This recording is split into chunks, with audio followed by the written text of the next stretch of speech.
Bismillahirrahmanirrahim. Welcome to my channel Science and Engineering Knowledge Academy. I am Afnan Haider Khan. Today we are going to discuss a topic, errors in the measurement.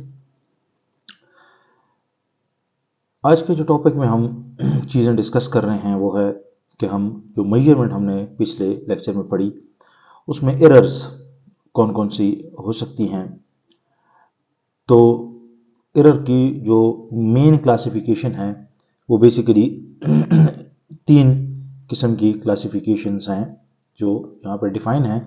इसमें एक जो है वो gross error है, दूसरे को हम systematic या कम्युलेटिव एरर कहते हैं और तीसरी टाइप वो है जिसमें रैंडम एरर होते हैं, एक्सीडेंटल एरर होते हैं, रेजिजुअल एरर होते हैं। वो चीज़ें जो जिसके बारे में आपको पता ना हो कि वो कब और वक़ू पज़ीर होंगी, कब वो चीज़ वारिद होगी और उसके क्या कॉन्सिक्वेंसेस होंगे। ठीक है जी, तो आप उस बारे में कुछ नहीं कर सकते, आप उससे वो एक रैंडम किस्म की, एक अनहोनी किस्म की सिचुएशन होती है। ठीक है जी, फिर सिस्टमेटिक को हम फर्दर इंस्ट्रूमेंटल एरर में, ठीक है जी, इन्वायरमेंटल एरर में और ऑब्जर्वेशनल एरर में तकसीम कर सकते हैं।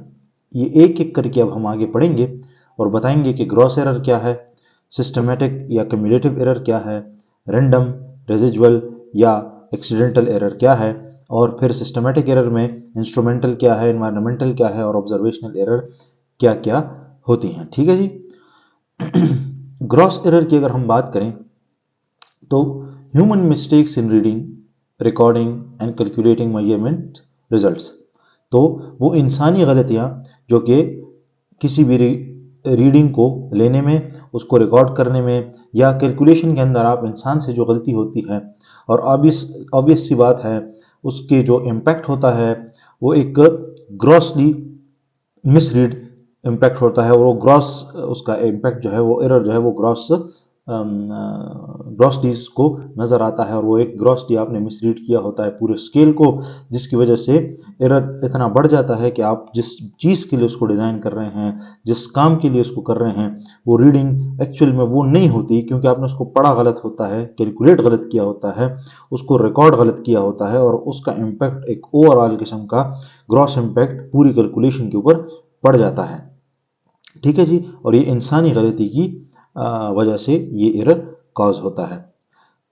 एग्जाम्पल के तौर पे जैसा कि यहाँ मेंशन है कि अगर 21.5 डिग्री सेल्सियस 21.5 डिग्री सेल्सियस की जगह कोई 31.5 डिग्री सेंटीग्रेड यानी 31.5 डिग्री सेंटीग्रेड लिख ले तो अब इसमें गलती है। ठीक है जी, आपने गलती की, आपने 21.5 को 31.5 पढ़ा और उसको आपने ऐसे रिपोर्ट किया, उसको लिखा। ठीक है जी, they may transport the reading while recording like reading 25.8 degree Celsius and record as 28.5। अच्छा, अब पढ़ने में ऐसे गलती हो सकती है कि आप डिजिट्स को आगे पीछे कर लें, 25.8 की जगह आप 8 को इधर ले आएं और आप कहें कि ये 25.8 नहीं बल्कि 28.5 है, और ये रिकॉर्ड करने में आपसे, लिखने में आपसे, एंट्री करने में आपसे ये गलती हो जाए। ठीक है जी, तो इस किस्म के एरर को, इस किस्म की कोताही को, इस किस्म की गलती को ग्रॉस एरर कहा जाएगा। ठीक है जी, आगे बढ़ते हैं। दूसरी टाइप जो हमने कही थी वो सिस्टमैटिक एरर है। सिस्टमैटिक एरर में हमने कहा था कि तीन किस्म की एरर हो सकती हैं सिस्टम में, इंस्ट्रूमेंट में या उस पैमाइश करने वाले आले के अंदर तीन किस्म की गलतियां, एरर्स हो सकती हैं, जिसमें पहला है, हमने कहा था कि इंस्ट्रूमेंटल एरर। अब इंस्ट्रूमेंट के अंदर खुद एक एरर है, उसकी तीन वजूहात मेनली हो सकती हैं, जिसमें से पहला पहली वजह यह है कि उसके अंदर एक इनहेरिट शॉर्टकमिंग हो, यानी वो उसके अंदर पहले से ही, ठीक है जी, इनहेरिट का जो लफ्जी मतलब है वो तो हो कि मीरासी तौर पर या विरासत के तौर पर उसको मीरास में वो चीज़ मिली हो। इसका मतलब यह है कि आपको जब वो इंस्ट्रूमेंट आई हो, कंपनी से वो आई हो, तो वो एक इनबिल्ट उसके अंदर एक शॉर्टकमिंग हो, इनबिल्ट उसके अंदर एक एरर हो, इसके अंदर एक कमी हो, पेशी हो, जो कि इंस्ट्रूमेंट के अंदर मैन्युफैक्चरिंग फॉल्ट है। ठीक है जी, जो फैब्रिकेशन या मैन्युफैक्चरिंग के अंदर या उसके असेंबलिंग के अंदर कोई इशू आया है जो उसके साथ आया है, वो एरर, वो जो शॉर्टकमिंग है वो उसके साथ आई हैं, तो आप उसको कंसिडर कर सकते हो, उस वजह से एरर हो सकता है इंस्ट्रूमेंटल। दूसरा, अगर आप उस आले को, उस इंस्ट्रूमेंट को सही इस्तेमाल ना करो, उसको मिस यूज करो, तो भी आपको एक गलत रीडिंग आएगी जिसको हम इंस्ट्रूमेंटल एरर कहेंगे। ठीक है। दूसरा, लोडिंग की वजह से, लोडिंग का इफेक्ट इंस्ट्रूमेंट की वजह से उस ऊपर ऐसा हो कि वो लोडिंग यूनिफॉर्म ना हो, हालांकि उसकी रिक्वायरमेंट यूनिफॉर्म हो, लोडिंग जो है वो उसकी कैपेसिटी से ऊपर हो, लोडिंग और अनलोडिंग के दौरान में कोई इंस्ट्रूमेंट में कोई फॉल्ट आ जाए, या लोडिंग का जो इफेक्ट है उसकी वजह से इंस्ट्रूमेंट की जो ओवरऑल एक स्ट्रक्चर है उसके ऊपर कोई ज़रब पड़ जाए, उसमें कोई गलती पैदा हो जाए, तो इन तीन वजूहात की वजह से जो एरर, जो मेजरमेंट के अंदर जो फ्लॉ होगा उसको हम इंस्ट्रूमेंटल एरर कहेंगे। फिर दूसरी वजह सिस्टमैटिक एरर की, वो हमने कहा कि एनवायरनमेंटल एरर हो सकता है। जैसा कि इसके नाम से जाहिर है, एनवायरनमेंटल एरर वो चीज़ जो कि एक्सटर्नल कंडीशंस की वजह से मेजरमेंट डिवाइस में एरर आए। ठीक है। मिसाल के तौर पर टेम्परेचर, प्रेशर, ह्यूमिडिटी, डस्ट आ जाए, कोई इलेक्ट्रोस्टैटिक फील्ड हो, कोई मैग्नेटिक फील्ड हो, और उस वजह से आपकी रीडिंग दुरुस्त ना आए, तो उस एनवायरनमेंट का जिसमें वो पड़ा हुआ है, या जिसमें आप एक्सपेरिमेंट कर रहे हैं, या जिसमें आप मेजरमेंट कर रहे हैं, वो एनवायरनमेंट जो है उसमें कोई ऐसा उसका इफेक्ट है, उसकी वजह से जो रीडिंग है उसमें मसला आ रहा है, वो कंट्रोल एनवायरनमेंट आपने उस तरीके से प्रोवाइड नहीं किया जिस तरीके से होना चाहिए, तो प्रेशर या ह्यूमिडिटी या टेम्परेचर के इफेक्ट्स बहरहाल उस रीडिंग के ऊपर पड़ेंगे, जिसको हम एनवायरमेंटल एरर कहेंगे। तीसरी, जब हम एक पैरालेक्स में, यानी आपने ऑब्जर्वेशन करते हुए उस स्केल को सही नहीं पढ़ा, उस स्केल को आपने सही नहीं देखा, या आपको सही नज़र नहीं आया, जैसे कि मिसाल के तौर पे आपने एक घड़ी है, उस घड़ी को आप देख रहे हैं, रीड कर रहे हैं एक एनवायरनमेंट के, यानी खुली माहौल के अंदर, एयर के अंदर, और आपने अचानक से उस घड़ी को, उस वॉच को पानी के अंदर डाल दिया, तो अब आप अगर वो टाइम नोट करेंगे, ठीक है, अगर वो काम कर रही है पानी के अंदर भी, तो टाइम अगर आप नोट कर रहे हैं, तो वो आपको उसमें पैरालेक्स एरर आएगा, उसमें आपको जो आप देख रहे होंगे वैल्यू, वो नहीं होगी, जो क्योंकि एंगल की वजह से, change in the medium of the density की वजह से जो ऑप्टिकल इल्यूजन और एरर होगा, उस चीज को हम कहेंगे ऑब्जर्वेशनल एरर। ठीक है जी। तो ये तीन एरर के टाइप्स हैं, instrumental error, environmental error, observational error, जो कि सिस्टमैटिक एरर्स के टाइप हैं। तीसरा, जिसमें मैं बहस कर चुका हूं कि वो रेजिजुअल एरर या वो रैंडम एरर जो कि आपके कंट्रोल में ना हो, ठीक है नहीं जी, जिसमें चेंज और fluctuate from one measurement to another, यानी द हैपनिंग्स विच डिस्टर्ब, ठीक है ना जी, द हैपनिंग और disturbing which we are unaware are lump together and called random और रेजिजुअल एरर। यानी वो तमाम सूरत हाल, वो तमाम होनियाँ, वो तमाम प्रोसेस, वो तमाम हैपनिंग्स, वो तमाम चीज़ें जो कि जिससे हम अनअवेयर हों, जिसके बारे में हम नहीं जानते हों, जिसके बारे में हमें कोई तदारुक करने का इम्कान ना हो उस वक्त, ठीक है, तो उस चीज़ को हम कहेंगे रेजिजुअल एरर। ठीक है। वो चीज़ जो कि अचानक से हो जाए, जो कि एक्सीडेंट के ज़ुमरे में आए, जो कि रैंडम एरर के ज़ुमरे में आए, तो उसको हम रेजिजुअल एरर या एक्सीडेंटल एरर कहेंगे। ठीक हो गया जी। अब ये एरर हमने पढ़े, अब मज़ीद आगे जाएंगे तो हमें मालूम होगा कि जब हम मेजरमेंट करेंगे तो उसमें हमें कुछ स्टेटिस्टिकल क्वांटिटीज़ की ज़रूरत पड़ेगी, जैसे कि अरिथमेटिक मीन की ज़रूरत पड़ेगी। ठीक है जी। इसके अलावा हमें स्टैंडर्ड डेविएशन की ज़रूरत पड़ेगी, वेरिएंस की ज़रूरत पड़ेगी, साथ ही हमें जो मुख्तलिफ कर्व्स हैं, जो मुख्तलिफ चीज़ें हैं, उसकी रेंज है, उसकी ज़रूरत पड़ेगी। तो हर एक इक्विपमेंट की जो स्टेटिक करेक्टरिस्टिक्स हैं, जो डायनामिक करेक्टरिस्टिक्स हैं, उसको मेजर करने के लिए हमारे पास कुछ स्टेटिस्टिकल अप्रोचेस हैं, कुछ फार्मूले हैं, जिनमें अरिथमेटिक मीन और ये जो मैंने अभी थोड़ी देर पहले डिस्कस की, ज़्यादातर स्टेटिक करेक्टरिस्टिक्स हैं उसके लिए यूज़ होता है। अब अरिथमेटिक मीन क्या है? अरिथमेटिक मीन बहुत आसान सी बात है, वो ये है कि जब हम तमाम वैल्यूज़ को, तमाम ऑब्जर्वेशंस को तमाम मेजरमेंट्स को, तमाम रीडिंग्स को ऐड करें और जितने ऑब्जर्वेशन हमारे पास हैं तादाद में उसके ऊपर उसको डिवाइड कर दें, तो तमाम sum of all the readings divided by the number of readings, ठीक हो गया। तो जो वैल्यू हमारे पास आएगी वो होगी अरिथमेटिक मीन, ठीक है जी। तो ये अरिथमेटिक मीन का फॉर्मूला है कि summation of all the readings to the number of readings, तो ये अरिथमेटिक मीन हो गया।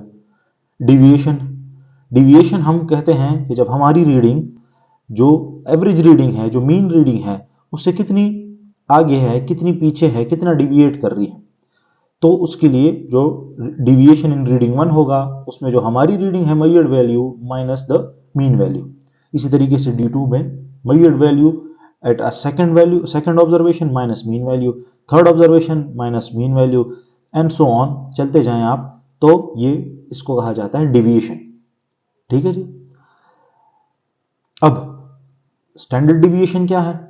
इसी डिविएशन को अगर हम तमाम इन डीज को प्लस करें और उसका स्क्वायर लें और फिर उसके ऊपर उसको डिवाइड करें n के ऊपर और स्क्वायर रूट ले लें, ये फार्मूला है स्टैंडर्ड डिविएशन के ऊपर, ठीक है जी।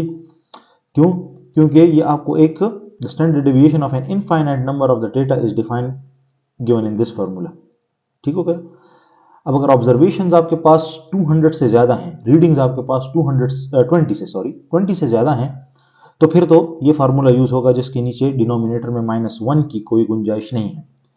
लेकिन अगर ऑब्जर्वेशंस स्मॉल हैं, कम हैं, उनकी रीडिंग्स लेस देन 20 हैं, तो फिर आपके डिनोमिनेटर में n-1 का ये फार्मूला यूज होगा जिसको हम आगे जाके यूज करेंगे। इसकी क्या हैसियत है, कैसे इसको डिराइव किया जाता है, कैसे इसकी वो है डिराइवेशन है, कैसे ये आया है, इसको हम यहाँ पे मुद्दा नहीं बनाते, वो इस वक्त ज़ेर बहस नहीं है। बहस में ये है कि जो स्टैंडर्ड डेविएशन का फार्मूला है, नंबर ऑफ ऑब्जर्वेशन 20 से ज़्यादा हो तो क्या होगा, 20 से कम हो तो क्या होगा, और उसको हम यूज़ कैसे करेंगे, ठीक है जी, इस्तेमाल कैसे करेंगे। अगर हम स्टैंडर्ड डेविएशन का स्क्वायर ले लें, ठीक है जी, स्क्वायर ले लें स्टैंडर्ड डेविएशन का, तो हमारे पास जो टर्म आएगी उसको हम कहेंगे वेरिएंस। अगेन 20 ऑब्जर्वेशन है तो पहले वाले की, 20 ऑब्जर्वेशन से ज़्यादा है तो पहले वाले के लिए हम लेंगे, 20 ऑब्जर्वेशन से कम है तो जो नीचे वाला स्टैंडर्ड डेविएशन का फार्मूला था हम उसके यूज करके उसका स्क्वायर लेके हम वेरिएंस फाइंड करेंगे, ठीक है जी। तो ये एक प्रॉब्लम है जिसमें हमारे पास 10 ऑब्जर्वेशन हैं वोल्टेज की, मेजरिंग वोल्टेज, हमने वोल्टेज मेजर किया और हमारे पास यहाँ 10 डिफरेंट रीडिंग्स आई, 41.7, 41.7, 42, 41.8, 42, फिर 42.1, 41.9, 42.0, 41.9, 42.5 और फिर 41.8। अब इसका मीन फाइंड करना है, इसका जो मीन फाइंड करना है उसका वही फार्मूला है कि इन तमाम वैल्यूज को, इन तमाम जो ऑब्जर्वेशन हैं, रीडिंग्स हैं, इनको ऐड कीजिए और 10 पे डिवाइड कीजिए। क्यों? क्योंकि 10 हमारे पास टोटल नंबर ऑफ ऑब्जर्वेशन है, ठीक हो गया। तो जब हम इन तमाम को ऐड करते हैं और उसका मीन फाइंड करते हैं तो हमारे पास जो मीन की वैल्यू आती है वो है 41.97 वोल्ट्स, ठीक हो गया। इसी तरीके से अगर हमें स्टैंडर्ड डिविएशन कहा है कि फाइंड कीजिए, तो स्टैंडर्ड डिविएशन का फॉर्म फाइंड करने के लिए भी हमने फार्मूला लिखा था। क्योंकि रीडिंग 20 से कम है तो हमने कहा था कि आपके पास summation of all the d's deviations divided by n-1। लिहाजा इन तमाम में से जो डिविएशन है, अब समेशन ऑफ डिविएशन का क्या मतलब है, तो पहले हमने d1 फाइंड करना होगा, डिविएशन इन फर्स्ट रीडिंग, जो कि होगा 41.7 माइनस वो मीन वैल्यू जो अभी हम फाइंड कर चुके हैं जो कि हमारे पास है 41.97। तो इस तरीके से आप एक टेबल बना लें, ठीक है जी। जब हम वो टेबल बनाएंगे तो उसमें वो चीज़ें क्लियर हो जाएंगी, ठीक है जी। तो ये स्टैंडर्ड डिविएशन 2.22 वोल्ट आ जाएगी क्योंकि हमारे पास जो फार्मूला है वो हमारे पास summation of all the deviations divided by n-1 and this whole root है, ठीक है जी। अब प्रोबेबल एरर कैसे फाइंड होता है, तो उसके लिए भी एक फार्मूला है, लेकिन वो हम आगे की एक एग्जांपल में आपको शो करेंगे ताकि वहाँ, क्योंकि डिटेल में ये प्रॉब्लम प्रोबेबल एरर के हवाले से चीज़ें हैं तो वो हम वहाँ डिस्कस करेंगे। जहाँ तक रही बात रेंज की, तो हमें चूंकि रेंज दिया गया है तो आपके पास जो मैक्सिमम वैल्यू है, रेंज का फार्मूला है maximum value minus minimum value, ठीक है जी। तो हमारे पास मैक्सिमम वैल्यू जो है वो आप देख सकते हैं, और उसके बाद माइनस करके उससे मिनिमम वैल्यू माइनस करें तो वो आएगा 0.8 वोल्ट के करीब आपके पास ये वैल्यू आएगी। ठीक है जी। तो मीन हमने फाइंड कर लिया फार्मूले से, sum of all the readings divided by number of the readings. Deviation का फार्मूला, स्टैंडर्ड डेविएशन का, चूंकि रीडिंग्स 20 से कम है तो n-1 नीचे डिनोमिनेटर में आ जाएगा। प्रोबेबल एरर जो है उसका एक फार्मूला जो उसका यूज है वो हम इंशाल्लाह नेक्स्ट प्रॉब्लम में करने जा रहे हैं। रेंज मैंने आपसे कहा कि मैक्सिमम वैल्यू वोल्टेज की जो मैक्सिमम वैल्यू थी वो 42 पॉइंट समथिंग थी, माइनस 41.79 उससे 0.8 वोल्ट आपके पास रेंज आ जाएगी। सही हो गया जी। तो ये रेंज हो गई। कैलिब्रेशन, किसी भी इक्विपमेंट की, किसी भी इंस्ट्रूमेंट की कैलिब्रेशन कैसे की जाती है, तो उसके जो प्रोसीजर्स हैं वो ये हैं कि आप उसको किसी स्टैंडर्ड के साथ कंपेयर करते हो। वो स्टैंडर्ड प्राइमरी स्टैंडर्ड भी हो सकता है, ठीक है जी, वो कोई सेकेंडरी स्टैंडर्ड भी हो सकता है जिसकी एक्यूरेसी आपके इंस्ट्रूमेंट से ज़्यादा हो। ठीक है जी, वो एक एक्यूरेट इंस्ट्रूमेंट हो आपके मुकाबले में, उसकी एक्यूरेसी ज़्यादा हो, चाहे फिर वो प्राइमरी स्टैंडर्ड ना हो, चाहे वो किसी प्राइमरी स्टैंडर्ड से के साथ आपने कंपेयर न किया हो, लेकिन एक सेकेंडरी स्टैंडर्ड जो कि पहले से उस प्राइमरी स्टैंडर्ड के साथ कंपेयर हो के सेकेंडरी स्टैंडर्ड हो, उसमें एक्यूरेसी हायर हो, तो वो आपके लिए भी एक कैलिब्रेशन का काम कर सकता है। और तीसरा कि किसी नॉन एक्यूरेसी के किसी इंस्ट्रूमेंट के साथ आप अपनी रीडिंग्स को चेक करें, उसमें जो एरर हों, जो मसले हों, उनको कैलिब्रेट करके उसको कोशिश करें कि उस नॉन एक्यूरेसी तक आप उसको लेकर चले जाएं। तो ये तीन वो तरीके हैं जिसके जरिए से आप किसी भी एलिमेंट को, किसी भी इंस्ट्रूमेंट को कैलिब्रेट कर सकते हैं अगेंस्ट सर्टेन स्टैंडर्ड्स जो कि अवेलेबल हैं। ठीक है जी, ताकि उस कैलिब्रेशन से फ़ायदा ये होगा कि उस इंस्ट्रूमेंट में अगर कोई एरर है तो वो फाइंड हो जाएगा, उसकी एक्यूरेसी कितनी है वो फाइंड हो जाएगी। तो ये तमाम चीज़ें कैलिब्रेशन के ज़रिए, इन तीन प्रोसेसेस के ज़रिए आप बड़ी आसानी से फाइंड आउट कर सकते हैं और इंस्ट्रूमेंट को कैलिब्रेट कर सकते हैं। तो अब हमने जो अभी तक पढ़ा है, जो मेजरमेंट के हमने स्टेटिस्टिकल फार्मूलेशन पढ़ी है, जो चीज़ें पढ़ी हैं पिछले लेक्चर में हो गई, अभी हो गए, हम उसको थोड़ा सा डिस्कस करते हैं और उसको कुछ फार्मूले, कुछ चीज़ें हम इन एग्जांपल्स में ही कर लेंगे। ठीक है जी, ताकि वक्त की बचत हो और आप उसको यहाँ प्रैक्टिकली यूज़ करते हुए आपको वो नज़र आए। So there is a pressure gauge, एक प्रेशर गेज है जिसकी मेजरमेंट रेंज जो है वो 0 से 10 बार तक है। ठीक है जी, और उसकी जो इनएक्यूरेसी है जो फुल स्केल रीडिंग के ऊपर है वो है ±1%। ठीक है जी, तो कहा गया है कि मैक्सिमम मेजरमेंट एरर क्या हो सकता है, तो मैक्सिमम मेजरमेंट एरर यही हो सकता है कि आप 10 बार को, 10 बार मैक्सिमम है और उसके साथ जो एरर है वो 1% है, तो अगर आप इसको करें तो ये आ जाएगा 0.1 बार। तो यानी मैक्सिमम जो एरर होगा वो आपके पास जो है वो 0.1 बार आएगा आपके साथ। ठीक है जी। दूसरा, what is the likely measurement error expressed as percentage of the output reading if the pressure gauge is measuring a pressure of 1 bar। तो ऑब्वियस सी बात है कि अगर 10 बार के ऊपर यानी फुल स्केल रीडिंग के ऊपर अगर 0.1% का एरर है तो 1 बार के ऊपर ऑटोमेटिकली 10% का एरर होना चाहिए। ठीक है जी, और वो हम यहाँ से साबित कर रहे हैं क्योंकि 0.1 बार का जो एरर हमने फाइंड किया है, मेजर किया है, वो तो कांस्टेंट है। ठीक है जी, तो रीडिंग में 0.1 बार का एक एरर है, लेकिन वो 1 बार के ऊपर कितना है, तो वो कितना हो जाएगा जी, 1 बार के ऊपर वो फुल स्केल रीडिंग का हो जाएगा, मैक्सिमम एरर जो है वो 0.1 बार है। ठीक है, इज 10% ऑफ द मेजरमेंट। क्यों? क्योंकि 0.1 बार है तो ये परसेंटेज में अगर आप इसको 1 के साथ मल्टीप्लाई कर लें तो ये आपके पास आ जाएगा 1 इंटू दिस, ठीक है जी, 100, तो ये हो जाएगा आपके पास 10%। समझ जाए? ठीक है जी। ठीक है, तो ये बड़ी सिंपल सी सादा सी कैलकुलेशन है। थोड़ा सा आगे बढ़ते हैं।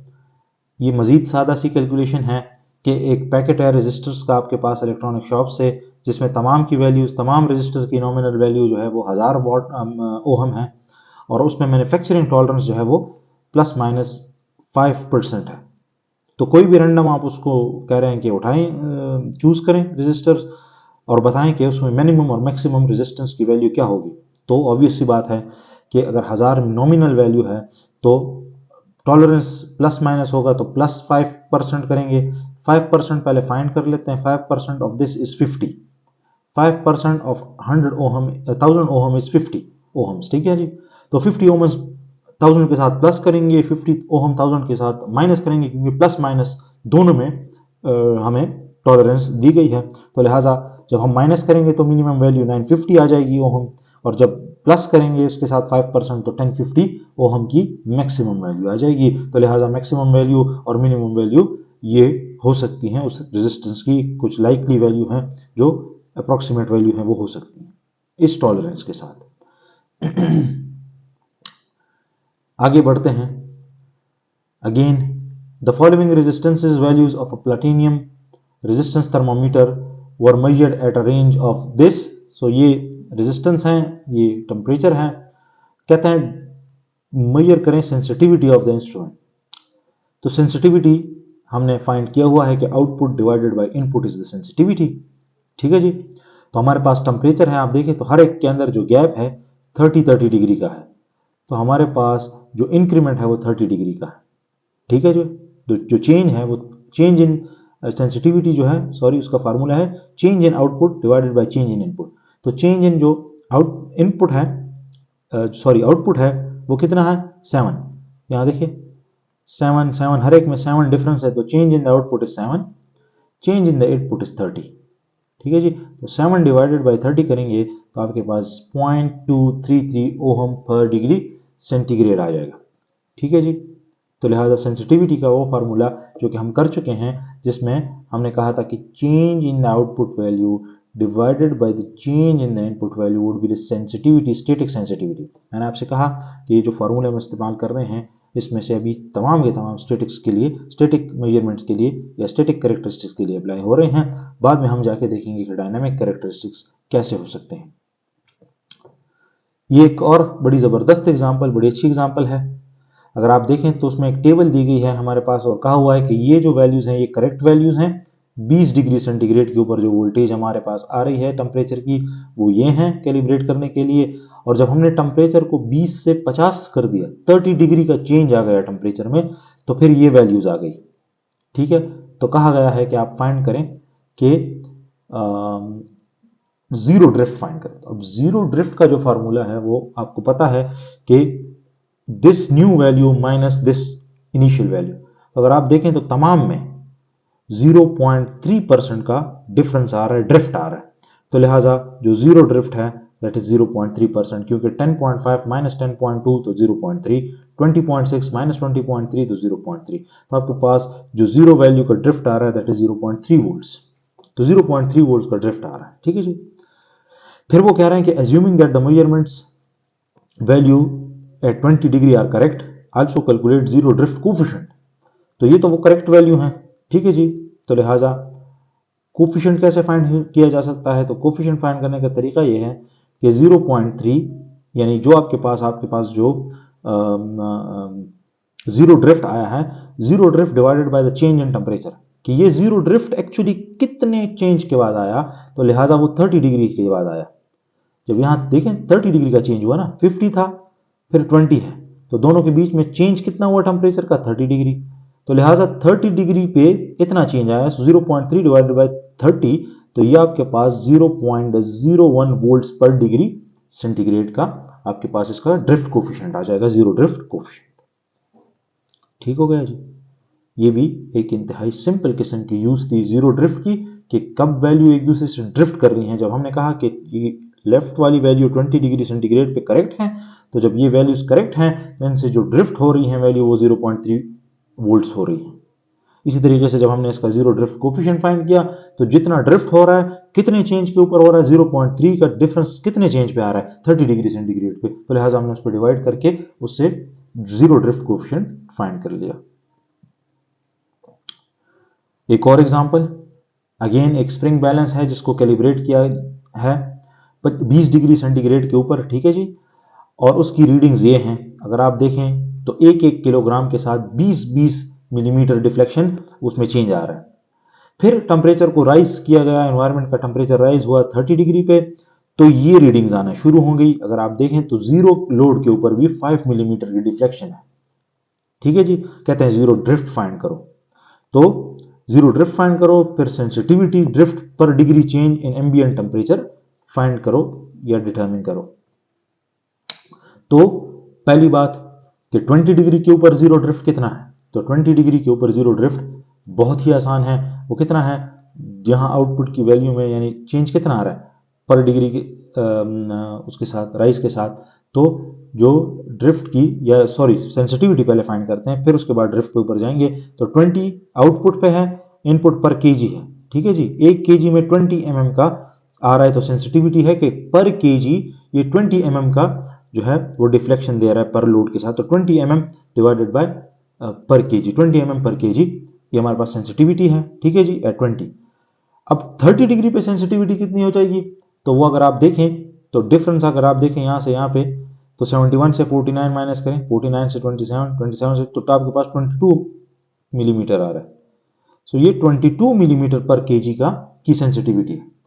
तो जो इनिशियल सेंसिटिविटी है 20 डिग्री सेंटीग्रेड के ऊपर वो 20 mm है पर केजी, और 20 से जैसे ही टेम्परेचर 30 पे गया तो आपके पास जो सेंसिटिविटी आई वो 22 मिलीमीटर पर केजी आ गई, ठीक है जी। अब जीरो ड्रिफ्ट फाइंड करें तो जीरो ड्रिफ्ट तो ऑलरेडी उसमें है, ठीक है जी, जो कि नॉन लोडिंग कंडीशन पे है, नो लोड डिफ्लेक्शन है। वो क्या है 5 mm, ठीक है जी। तो 5 mm ऑलरेडी वो ड्रिफ्ट कर चुका है, ठीक है जी, यानी कोई लोड नहीं पड़ा, और उसके ऊपर जो बायस्ड है वो जो बायस वैल्यू है जो आगे चल चुकी है, जो डिफ्लेक्शन आ चुकी है, जो आउटपुट आ चुका है विदाउट एनी इनपुट, वो 5 mm का। सही हो गया जी। उसके बाद ड्रिफ्ट सेंसिटिविटी कैसे फाइंड हो सकती है, तो वही फार्मूला है drift sensitivity drift divided by change in temperature. अब चेंज इन टेम्परेचर कितना है 10, पीछे के एग्जांपल में चेंज इन टेम्परेचर 30 था, यहां देखिए कितना बड़ा है 20 डिग्री से 30 डिग्री हो गया, तो बीच में 10 डिग्री का डिफरेंस आया, तो लिहाजा 5 डिवाइडेड बाय 10 ये हमारे पास आ जाएगा जीरो ड्रिफ्ट पर डिग्री सेंटीग्रेड, यानी जीरो ड्रिफ्ट जो है वो पर डिग्री सेंटीग्रेड के साथ कितना है 0.5 mm। वैसे आप इसको क्रॉस मल्टीप्लाई करके चेक भी कर सकते हैं, ठीक है जी। अच्छा, सेंसिटिविटी ड्रिफ्ट हमारे पास है, कितना सेंसिटिविटी में ड्रिफ्ट आया, तो इनिशियल सेंसिटिविटी ये है, फाइनल सेंसिटिविटी ये है, तो 22 माइनस 20 इक्वल्स टू 2 mm पर केजी, ठीक है जी। इसके अलावा अगर आप देखें तो सेंसिटिविटी ड्रिफ्ट पर डिग्री सेंटीग्रेड क्या होगा, तो जाहिर सी बात है 2 डिवाइडेड बाय 10 हो जाएगा, ठीक है जी। इसको जरा समझिए मैं जो कह रहा हूं कि सेंसिटिविटी का ड्रिफ्ट, तो अब सेंसिटिविटी ड्रिफ्ट कितनी है 2 mm पर केजी। अब सेंसिटिविटी ड्रिफ्ट पर डिग्री सेल्सियस कितनी होगी, तो इस 2 को जब मैं टेम्परेचर के चेंज के ऊपर जो कि बड़ा है 10 डिग्री सेंटीग्रेड का फर्क आया है उस पर डिवाइड करूंगा तो 0.22 mm पर केजी पर डिग्री सेंटीग्रेड आ जाएगा, लिहाजा ये इसमें आ जाएगा। थोड़ी सी इसको जरा रिवाइज करने की कोशिश करते हैं ताकि इसको हम जल्दी से सम अप कर सकें। वो ये है कि इस इक्वेशन में कहा गया है कि एक स्प्रिंग बैलेंस है जिसको 20 डिग्री सेंटीग्रेड के ऊपर कैलिब्रेट किया गया है, तो उसकी ये वैल्यू आई जीरो लोड के ऊपर, 0 kg कोई लोड नहीं था तो डिफ्लेक्शन भी नहीं थी। जब 1 kg का लोड पड़ा तो 20 डिफ्लेक्शन हुई, जब 2 kg का लोड पड़ा तो 40 डिफ्लेक्शन हुई mm की, और जब 3 kg का लोड पड़ा तो 60 mm, तो 20 डिग्री ईच। तो सेंसिटिविटी कितनी है 20 डिग्री पर केजी, तो 20 mm पर केजी की सेंसिटिविटी। जब टेम्परेचर रूम टेम्परेचर या एनवायरनमेंट का टेम्परेचर 20 डिग्री से 30 डिग्री पे गया तो 10 डिग्री का चेंज आया। 10 डिग्री के चेंज के साथ उसमें सेंसिटिविटी क्या हो गई, तो उसमें सेंसिटिविटी ये है कि हर डिग्री के साथ 22 मिलीमीटर का फर्क पड़ रहा है। सो 22 मिलीमीटर पर केजी इसमें सेंसिटिविटी आ गई, ठीक हो गया। फिर वो कहता है zero drift and sensitivity drift. तो अब जीरो ड्रिफ्ट क्या है, वो तो आप देख सकते हैं कि यहाँ पे जीरो है, कोई लोड नहीं है, लेकिन ड्रिफ्ट कितना है 5, ठीक है जी। तो 5 mm का जीरो ड्रिफ्ट जो कि 22 है। 22 कैसा है, क्योंकि अभी तक कोई लोड नहीं पड़ा और आपका सिस्टम ऑलरेडी आउटपुट दे रहा है, ठीक, तो ये 22 है, ठीक है जी। इसी तरीके से फिर सेंसिटिविटी ड्रिफ्ट कैसे फाइंड करेंगे पर डिग्री चेंज, तो पर डिग्री सेंटीग्रेड के लिए पहले सेंसिटिविटी ड्रिफ्ट तो फाइंड कर लें, वो बड़ा आसान है। ये सेंसिटिविटी ऊपर वाली और इन दोनों में, तो इन दोनों में डिफरेंस कितना है 2 mm का, तो लिहाजा जो सेंसिटिविटी ड्रिफ्ट है वो 2 mm पर केजी होगी। अब इसी सेंसिटिविटी ड्रिफ्ट का अगर पर डिग्री सेंटीग्रेड फाइंड करना है तो सेंसिटिविटी ड्रिफ्ट 2 है, जो पर डिग्री चेंज है वो 10 है, तो हमारे पास 0.02 mm पर केजी पर डिग्री सेंटीग्रेड आ गया। ठीक है जी। तो मैंने इसको एक दफ़ा फिर आपकी सामने दोबारा पेश कर दिया ताकि आपको समझने में आसानी हो। बहुत शुक्रिया जी लेक्चर सुनने का। मेरे चैनल को लाइक कीजिए, शेयर कीजिए, सब्सक्राइब कीजिए और बेल आइकन को ज़रूर प्रेस कीजिएगा। इस लेक्चर में कोई क्वेश्चन हो, कोई सवाल हो तो मेरे राब्ते के ज़रिए डिस्क्रिप्शन में मौजूद हैं। मेरे राब्ते के ज़रिए इस चैनल के जो ईमेल एड्रेस हैं उसके ऊपर मौजूद हैं। आप मुझसे रब्ता कर सकते हैं, कोई सवाल पूछ सकते हैं। आपके कोई प्रॉब्लम्स हों, कोई न्यूमेरिकल्स हों जो आप सॉल्व करवाना चाहते हैं, वो आप मुझे उसको ईमेल कीजिए, मुझे बताइए, book number, page number mention कीजिए। मैं कोशिश करूंगा कि उस पर भी वीडियो बना के उनको सॉल्व करूं ताकि आपको आसान और उर्दू ज़बान में उसको समझाऊं, ताकि आपको समझ में आए कि बेसिकली ये जो स्टेटिस्टिकल चीज़ें हैं, ये जो इक्विपमेंट के अंदर, ये जो इंस्ट्रूमेंट के अंदर चीज़ें हैं, इसको कैसे ठीक किया जा सकता है, कैसे कैलकुलेट किया जा सकता है, कैसे मेजरमेंट में एरर्स कैलकुलेट किए जाते हैं, स्टैंडर्ड डिविएशन कैलकुलेट किए जाते हैं, और इनका आगे जाके हम मज़ीद यूज़ इंशाल्लाह करेंगे। तो इसलिए मेरे साथ बने रहिए और मेरे चैनल को सब्सक्राइब कीजिए। बहुत बहुत शुक्रिया।